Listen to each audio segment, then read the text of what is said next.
Welcome to the deep dive. Today, the learner, we're stepping inside the formidable Eastern State Penitentiary in Philadelphia. Yeah, it's quite a place. Imagine where these groundbreaking ideas about, reforming criminals sort of collided with some pretty harsh realities. Absolutely. And now it's steeped in history and, well, whispers of the supernatural too. Exactly. We've gathered some really compelling sources for you. A detailed historical rundown from Wikipedia, a chilling look at its haunted side from iHorror. And that thoughtful NPR piece asking, is it actually haunted while still covering its grim past? Right. Our mission today is to dig out the most captivating stories, the surprising details about this landmark. From its revolutionary start to its current state as a historic site. Without getting totally barred down, we're after those aha moments. Definitely. And it all started with a concept that was, genuinely radical for its time. Okay, so Eastern State Penitentiary, originally Cherry Hill State Prison. That's right. Opened its gates back in 1829. And the big deal was it wasn't just another prison. No, it was conceived as the world's first true penitentiary. Okay, let's unpack true penitentiary. What made it different? Well, it revolved around the Pennsylvania system, a novel approach focused on reform through solitary confinement. Total isolation. The idea was that would give inmates space for spiritual reflection, lead to real change. That was the core belief. And the rules were strict. The warden had to visit every inmate daily. Daily. Wow. And overseers 3 times a day. They were really banking on this internal transformation happening. It sounds like it. And this was different from other systems at the time. Oh, yeah. It was a direct challenge to the Auburn system, the New York system. Think. Okay, what was their approach? That favored silent communal work during the day, solitary only at night. And they definitely used physical punishment for control. So 2 really different philosophies, Pennsylvania versus New York, solitary reflection versus silent work and discipline. Exactly. A real debate about how best to manage and ideally reform people. Almost about human nature itself, That's a great way to put it. And here's what's really interesting. The Auburn system became more popular in the U.S., right? Mostly, yes. But Eastern State's design, that specific architecture, and the solitary idea, it spread globally. Massively. Over 300 prisons worldwide adopted elements of its model, which is kind of staggering. Especially since its core idea lost out domestically, shows the power of the design itself. It really does. And the architecture, designed by John Haviland, was revolutionary. Not just functional. No, when it was finished in 1836, it was the largest, most expensive public structure in the whole country. Monumental. Meant to embody those ideals. And that wagon wheel or hub-and-spoke design wasn't just for looks. No, control, right, from the center tower. Exactly. Guards had clear sightlines down each radiating cell block. Constant surveillance. Fewer blind spots. Makes sense. Okay, the original cells. You could only get in through individual exercise yards at first. Can you imagine? Total isolation, even getting in and out. Wild. Then they added doors to the blocks, but with small inner doors. Yeah, and there's that theory, maybe apocryphal, maybe not, that the small doors forced prisoners to bow, like physical penance. Huh. Speaks volumes about the psychological intent. It does, and each cell had that single skylight. The eye of God. Potent symbolism there, constant divine observation, judgment, maybe redemption. And here's something that struck me. For a 19th century prison, it had some surprisingly modern features. Like what? Running water in cells. A flush toilet. Although remotely flushed twice a week by guards. Yeah, that's a slightly unsettling detail, isn't it? And even curved pipes for central heating. That seems advanced for the time, especially for a prison. It likely reflects a mix of things. The reformers did want an environment for reflection, so basic hygiene fit. Okay. Plus, disease was rampant in prisons then, so water and waste removal were practical. And heating was essential for Philly winters. Right. Pragmatic concerns, too. And those exercise yards, high walls, staggered times, all enforcing separation. Complete isolation was the goal. But, weirdly, they could garden a bit and keep pets. A tiny slice of normalcy? Such a strange contrast. It is. But that ideal of the Pennsylvania system, well, it hit reality pretty fast. Overcrowding.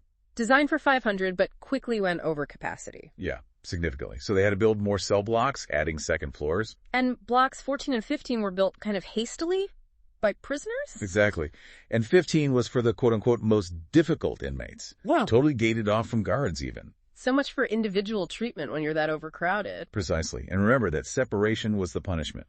Isolation itself was seen as the most effective path to reform. But practicalities got in the way. Now, Eastern State housed some famous names. Oh, yeah. Al Capone was there, briefly. 1929-30. Yep. And Willie Sutton, the bank robber. Then the Brunos, involved in the Calairs massacre. Grim stuff. But maybe the weirdest inmate story, Pep the dog. The cat-murdering dog. I love this story. The popular version is he was sentenced in 1924 for killing the governor's wife's cat. Got an inmate number and everything. But that might not be the real story. Some historians think he was just there to boost inmate morale.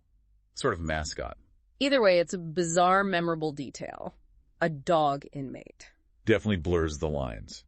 And speaking of memorable, escapes, despite the security. The big one was 45, right? Willie Sutton again. Yeah, him and 11 others dug a 97-foot tunnel over a whole year, right under the wall. Incredible. But that wasn't the only attempt. Not by a long shot. During renovations in the 30s, they found evidence of 30 other incomplete tunnels. 30 shows the persistence of wanting out. That human desire for freedom, absolutely. But the whole Pennsylvania system itself was fading. Overcrowding killed the solitary confinement idea officially. By 1913, yeah. It then just operated as a regular congregate prison until it closed in 71. With a brief reopening right after, for city inmates after a riot elsewhere. Just temporarily.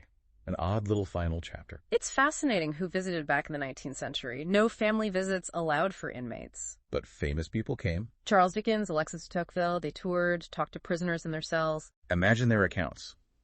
Seeing this grand experiment firsthand. Their writings give us that contrast, right? The intended purpose versus the reality. Absolutely. Because while the goal was spiritual reflection, maybe change. Though maybe not purely Quaker-inspired, historians debate that. Right.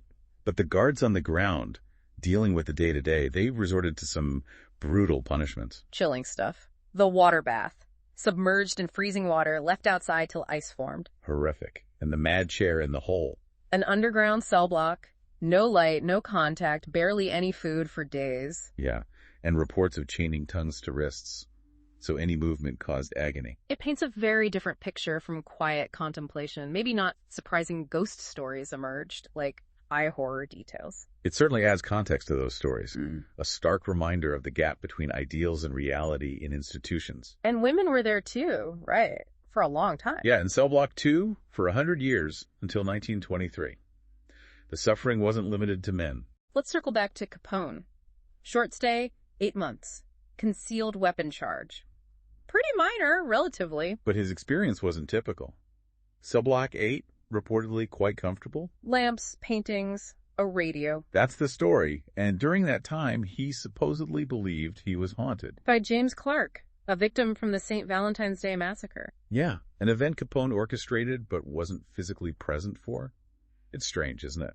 Why does his short stay fascinate us so much? Celebrity, crime, even behind bars. I think it hits on that. This infamous figure, confined but maybe still tormented by guilt or something else. Humanizes him in a weird way. And adds to the prison's mystique. Definitely. And speaking of darkness, while no official executions happened in Eastern State... They happened elsewhere in PA. Right.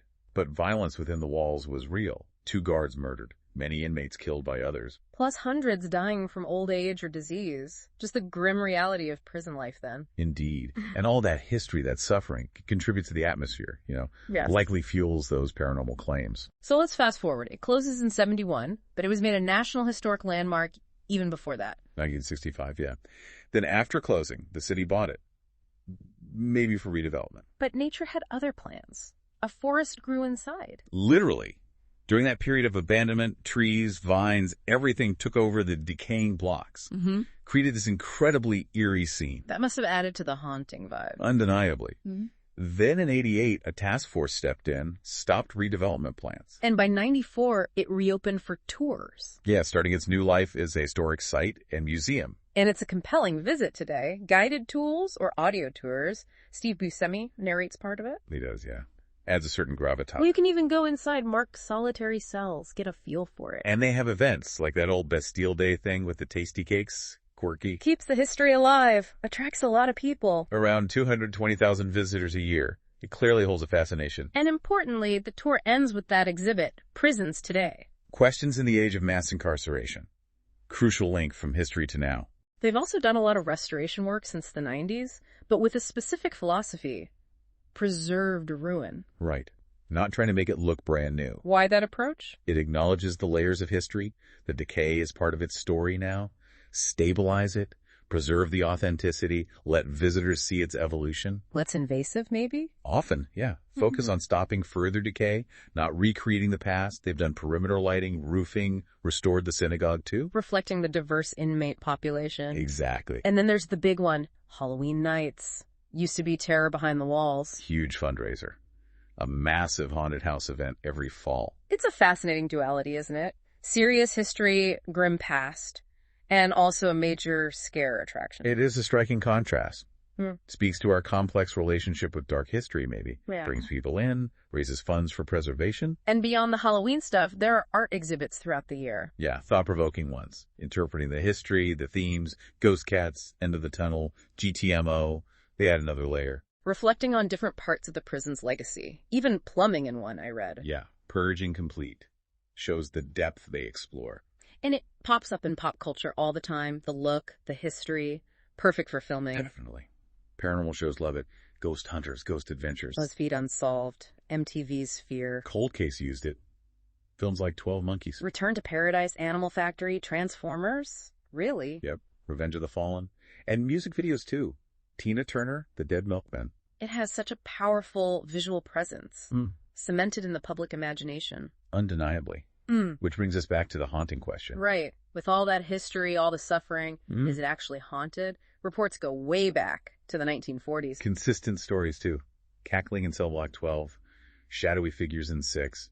Ghostly faces in 4. That silhouette of a guard in a tower, people report that a lot. And the common stuff. Footsteps, wails, whispers out of nowhere. The NPR piece mentioned Gary Johnson, worked on locks in cell block 4. Yeah, a really vivid account. Feeling gripped by a force, negative energy, seeing tormented faces on the walls after opening a lock. That's intense. Gives you chills. It definitely contributes to the reputation. But then there's the perspective from tour guide Ben Bookman. Right. He emphasizes that the site itself doesn't claim it's haunted.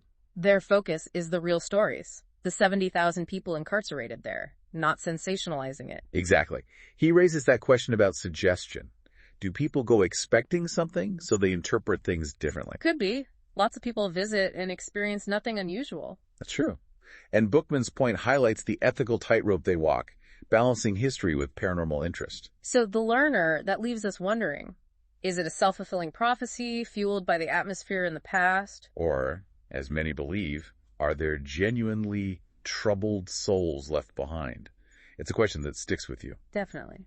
Stepping back, though, Eastern State is just this powerful symbol, isn't it, of how ideas about crime, punishment, reform evolve. From that radical beginning, the Pennsylvania system, through the harsh realities, to its role now as a museum, it forces us to look at our justice system, past and present. Absolutely. For me, the detail that really lingers is that stark contrast. The ideal of quiet reflection versus the documented cruelty. That, or maybe the sheer fact that this place of such heavy history is also a massive haunted house attraction every year. That juxtaposition is really something. And it makes you think, doesn't it? About how we remember places of intense human experience, places of suffering. Like, is the whole idea of lingering spirits? Is that a way we try to process the sheer weight of that past? Acknowledge the echoes? It's a fascinating thought to chew on. So, the learner, if this deep dive into Eastern State grabbed you, there's so much more to explore. History of prison reform, carceral architecture, even the psychology behind ghost stories, and why we're drawn to haunted places. Loads to unpack. Thanks for joining us on the deep dive.